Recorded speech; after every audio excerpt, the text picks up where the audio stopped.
What's up, guys? Good morning. Good morning. How's it going out there?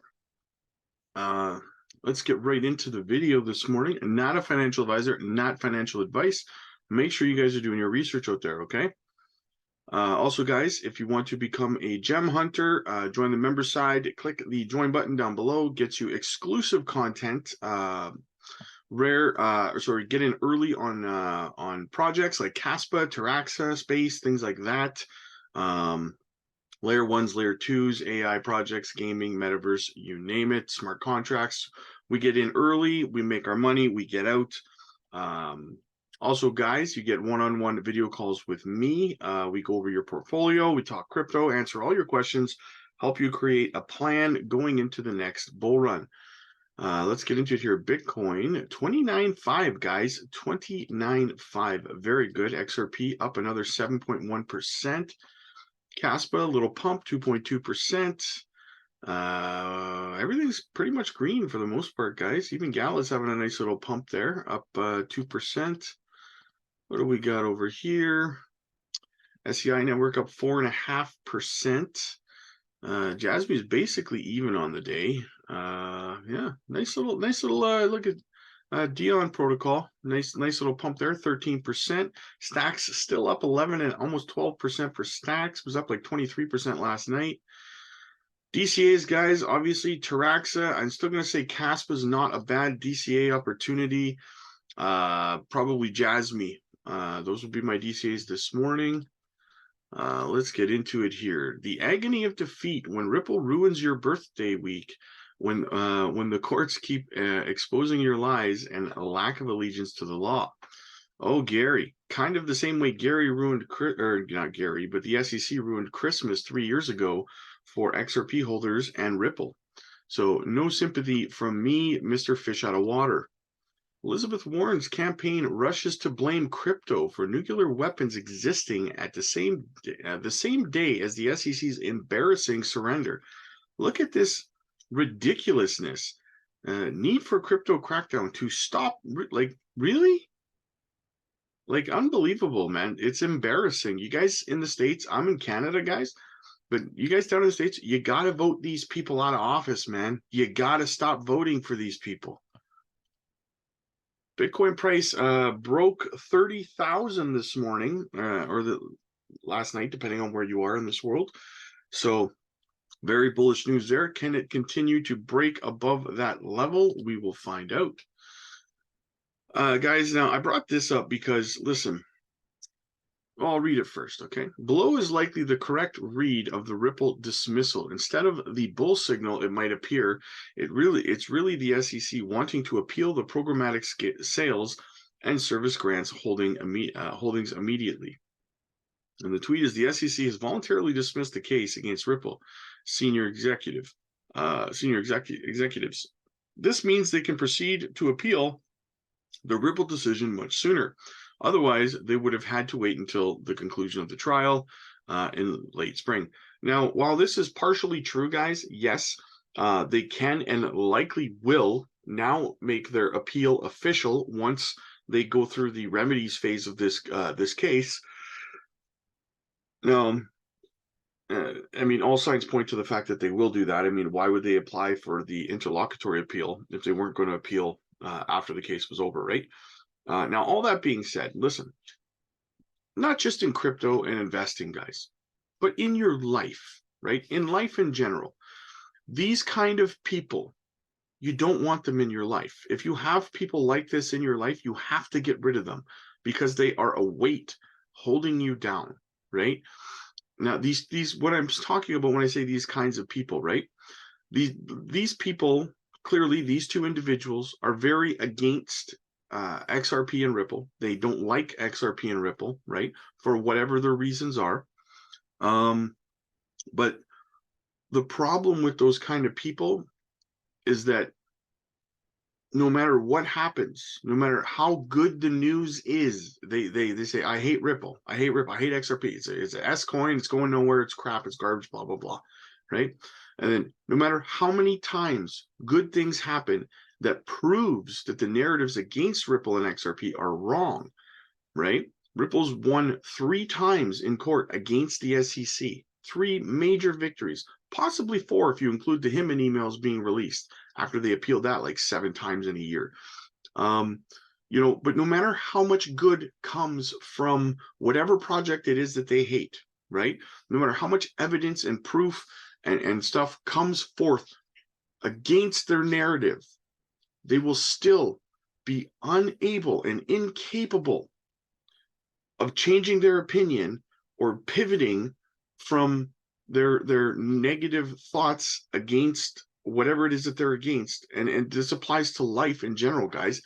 And the reason that that is a bad thing is because these people are willing to place their pride and their ego above being able to say that I'm wrong, I was wrong, and I've changed my stance on it for the greater good. These people will harm themselves and everyone else around them to be right.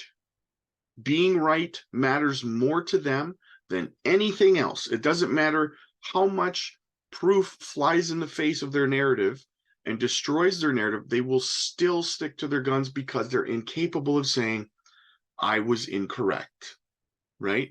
They will harm you and they will harm everyone around them to be right, no matter what, right? And there's something that I was told when I was young that stuck with me, guys.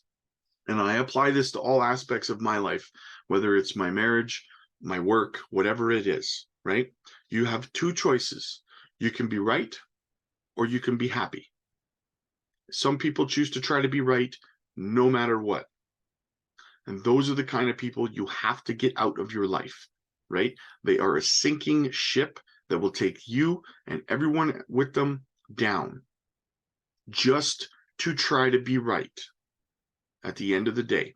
Ego and pride are dangerous things that not everyone can overcome, right?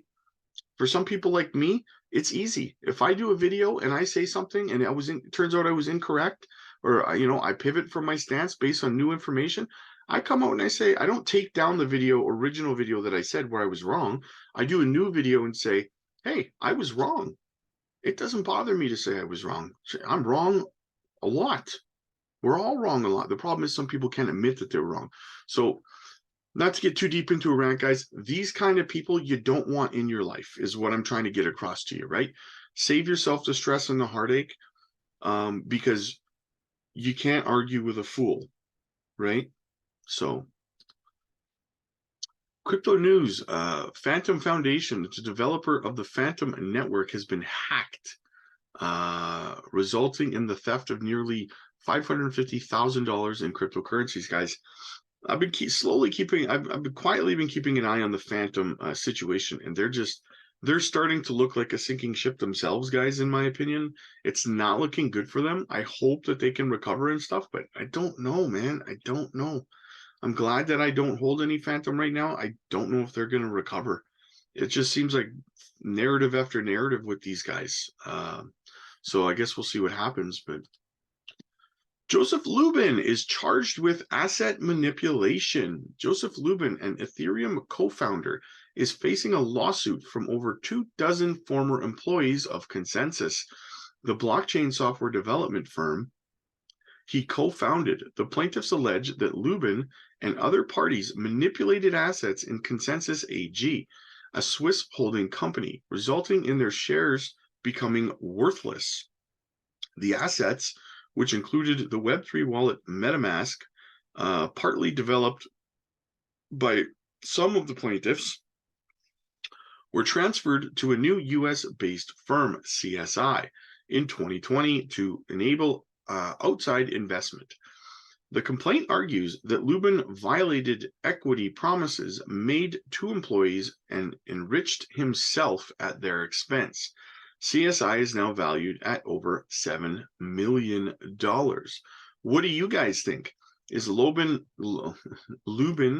a greasy little fish weasel too, like Gary? Let me know what you guys think.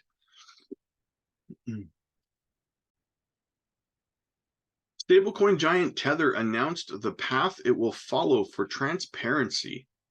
Stablecoin giant Tether has announced its commitment to provide real-time data on reserves backing its UST USDT token, the crypto industry leading dollar-pegged stablecoin. Tether commits to disclosure of real-time reserve data by 2024. This decision comes after part of Tether's efforts to increase transparency and address past concerns about its reserve assets. Tether announced in its latest quarterly statement that it had an excess reserve of 3.3 billion. This glut came after Tether accumulated a significant $72.5 billion in value by switching from its controversial commercial paper holdings to U.S. Treasury securities. The firm faced regulatory challenges in the past and was fined $42.5 million from the Commodity Futures Trading Commission, the CFTC, in 2021. What do you guys think? Do you think Tether's going to come through and be 100% transparent moving forward in 2024? That would certainly put a lot of naysayers and a lot of worry to rest. So we'll see what happens. I hope that they do. I hope that they can, because a lot of people are always saying like, oh, well, if Tether went under, that would be devastate the market. Well, hopefully, hopefully they can start being more transparent, and we can see exactly, that they're backed one-to-one. So anyway, guys, that is the news this morning. Smash a like, smash the subscribe button. Let me know what you guys think down below. Click the join button, join the Crypto Gem Hunters, guys. Again, supports the channel. I kept it cheap, only $5, and you get a lot of good value there, especially if you are newer to crypto. And yeah, I will see you guys in the next one.